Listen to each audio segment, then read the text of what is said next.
Fala pessoal, sejam todos bem-vindos. Bora aqui para mais um conteúdo, mais uma notícia, trazendo para vocês as últimas informações diretamente de Brasília.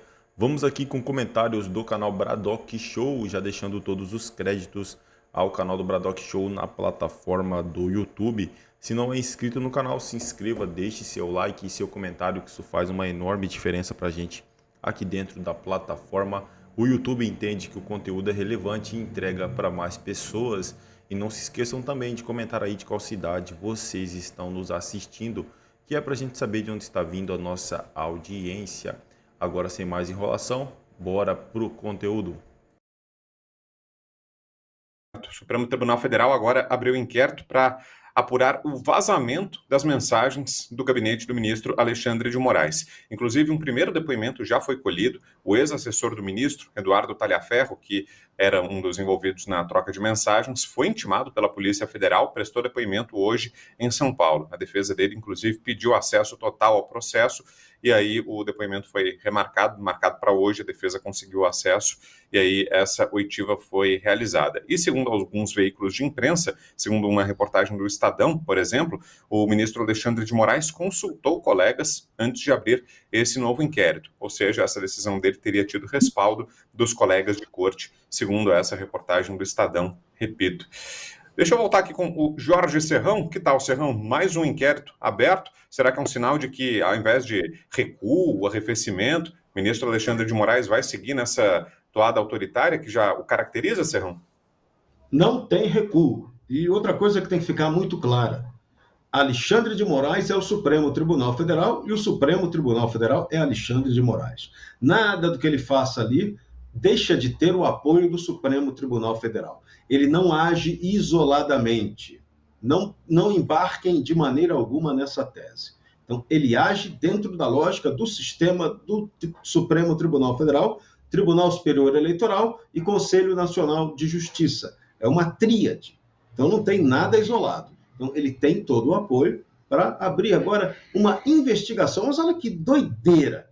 Você agora vai culpar o Zap Zap. O Zap Zap é o culpado pela informação que vazou. Alguém, o homem dele no Supremo Tribunal Federal, no Tribunal Superior Eleitoral, é que teria dado um celular para o filho, e o filho é que deixou esse telefone, o telefone parou da mão do cunhado, e o cunhado vazou, teria vazado essa informação. Essa é a tese esdrúxula que está rolando agora. E agora, em vez de se tratar dos fatos gravíssimos que foram apresentados pela reportagem da Folha de São Paulo, vai se tratar do meio. Quem vazou a história? Quem vazou a história é o dado absolutamente secundário dessa confusão toda. O fato grave da história denunciada é: houve uma interferência que não é legítima na eleição passada. E a intervenção foi do Tribunal Superior Eleitoral, que não poderia ter feito o que fez. Esse é o ponto político que tem que ser discutido. Eleição tem que ser livre. Se você não tem eleição livre, se você tem eleição feita por interferência da administração eleitoral, essa característica é de um país sob tutela, um país sob ditadura ou tirania. Então, esse é o ponto que tem que ser discutido. Então, deveria ser aberta, sim, uma investigação para saber quem cometeu esse tipo de erro. E aí, essa investigação não tem que acontecer no Supremo Tribunal Federal. Não é um inquérito do ministro Alexandre que vai tratar dessa história. O inquérito tinha que ser aberto, sim, uma comissão parlamentar de inquérito, no mínimo, no Senado Federal, no Congresso Nacional, e não no Supremo Tribunal Federal. O inquérito tem que ser aberto, só que estão abrindo um inquérito errado no lugar indevido. E será, Darcio, que também tem o objetivo de certa forma, constranger, intimidar os parlamentares que eventualmente estejam pensando em cercar o ministro Alexandre de Moraes? Foi uma tentativa também de recado de que o Supremo ainda continua com muito poder nas mãos, Darcio? Quem matou Sergei Kirov? A coisa começou já, né? Pois é, estou me sentindo na Rússia, mais uma vez, na Rússia de Stalin. Agora começaram os inquéritos sigilosos para poder investigar os próprios companheiros, os próprios amigos. Gente, como estamos repetindo. Chega a ser inacreditável. Eu estou rindo de nervoso. E quero falar do Alexandre. Mas não é do Alexandre de Moraes. Quero falar do Alexandre Gomes Machado. Todo mundo já esqueceu dele. O assessor responsável pelas inserções na rádio, lembra? Nas inserções comerciais durante o período eleitoral, que foi exonerado antes de que o inquérito fosse aberto. Olha, assim como ele, deve ter muita gente insatisfeita trabalhando com o ministro ou com a bruxa. Vocês viram o diálogo deles. Eles detestam o chefe. Então, esse vazamento pode ter partido de qualquer um. E aquela perseguição que a gente já sofre e assiste há muito tempo, e temos aqui uma vítima delas hoje participando do programa, aquela perseguição começa a acontecer no ninho da ditadura. Agora preste bem atenção, hein? Preste bem atenção. Isso só aconteceu por conta do trabalho da imprensa. Por isso é importante que vocês valorizem o trabalho de pessoas, não só do Paulo Figueiredo, mas do Alan dos Santos e de tantos outros que ainda podem exercer imprensa. E imprensa não é aliada de governo. Imprensa é aquela que divulga os fatos, sejam eles bons ou ruins, sejam eles públicos ou sigilosos, como foi o caso desse diálogo. Vitor Brau, não vai parar aí. Quando começa o expurgo, o sistema não para. E isso pode significar o início da erosão do sistema. Pode anotar. Coronel, depois o Paulo. Então, primeira coisa que eu queria chamar a atenção dessa situação específica é que, embora o grupo, como foi dito, que Alexandre de Moraes significa STF Alexandre de Moraes, nós não podemos esquecer que existe uma série de ilegalidades que cada vez mais ficarão latentes, e aqueles primeiros ministros, aquelas primeiras vozes, a própria PGR, o próprio Conselho Nacional de Justiça, que precipitadamente já foram trabalhar de forma corporativista, se manifestando em defesa, eles cairão em grandes contradições nas próximas semanas. Pode escrever.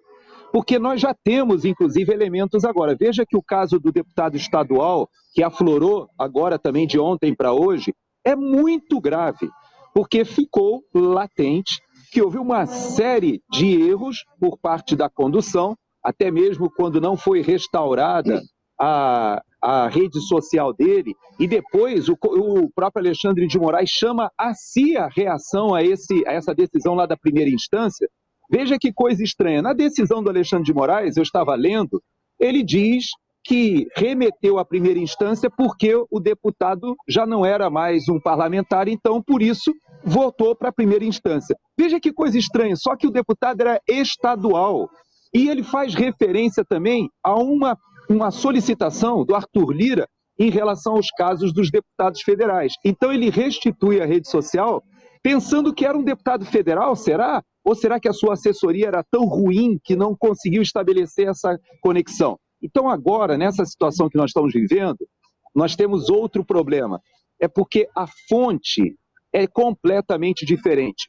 O Verdevaldo, ou o Glenn Greenwald, né? Ele, na verdade, desta vez, ele não se valeu de um hacker e as informações não vieram de maneira ilegal.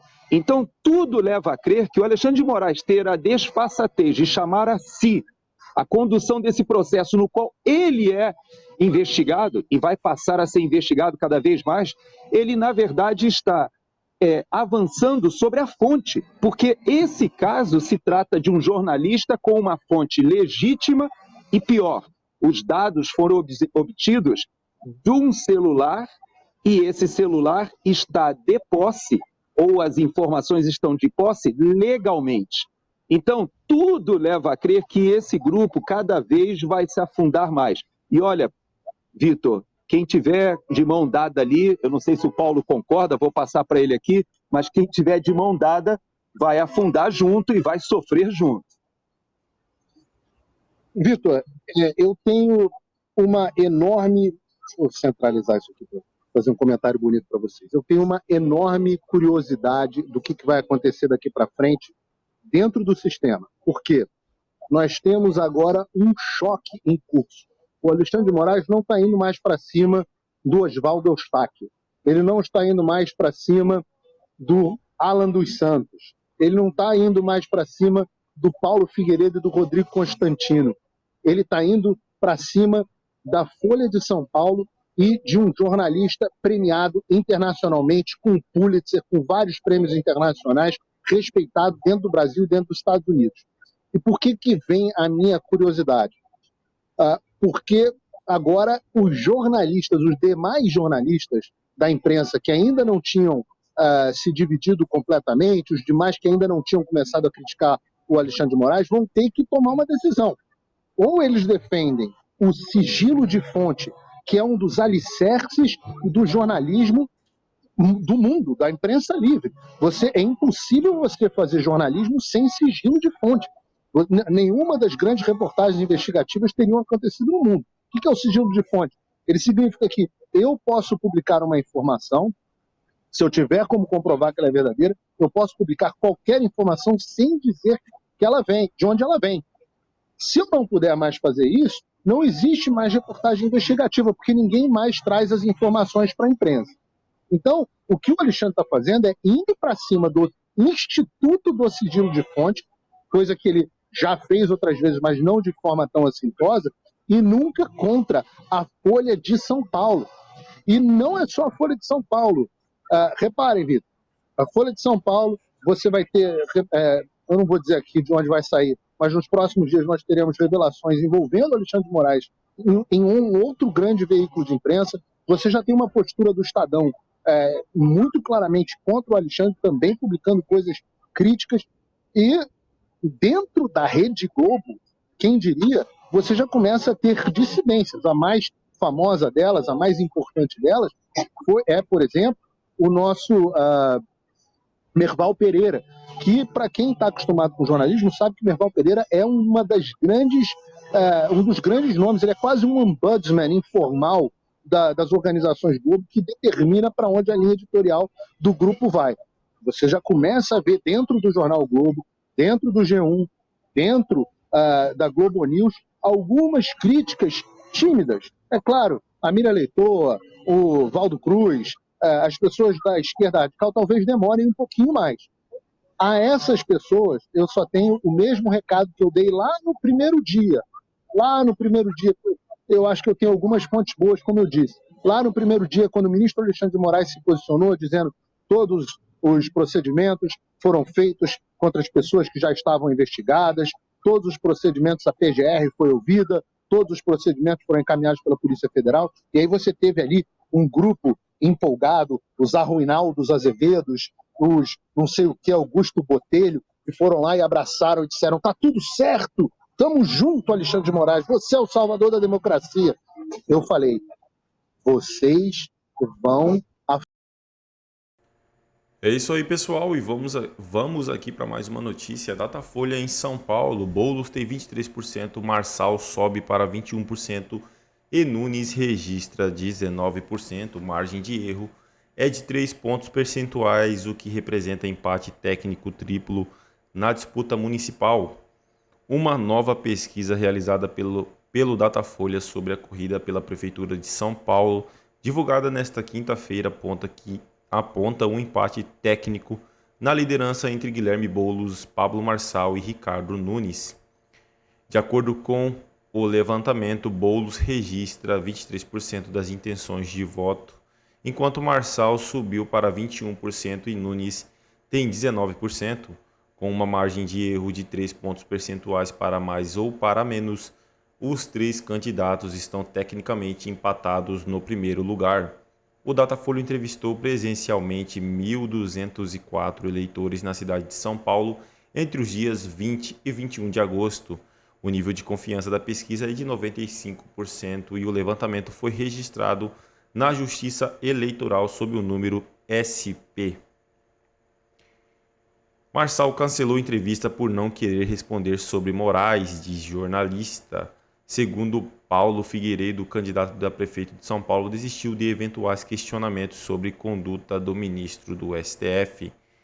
O candidato à prefeitura de São Paulo pelo PRTB, Pablo Marçal, gerou polêmica ao cancelar uma entrevista agendada com o jornalista Paulo Figueiredo. De acordo com Figueiredo, Marçal decidiu desistir da entrevista após a recusa de responder perguntas relacionadas ao ministro do Supremo Tribunal Federal, Alexandre de Moraes. O jornalista compartilhou em suas redes sociais que a assessoria de Marçal havia solicitado que temas envolvendo Moraes fossem evitados durante a conversa. Nas minhas entrevistas, eu sou livre para perguntar o que quiser ao entrevistado, também é livre para responder ou não o que quiser, afirmou Paulo Figueiredo. É isso aí, pessoal. Agradeço a vocês pela companhia. Se não é inscrito no canal, se inscreva, deixe seu like e seu comentário, que isso faz uma enorme diferença para a gente aqui dentro da plataforma. Desde já agradeço, valeu!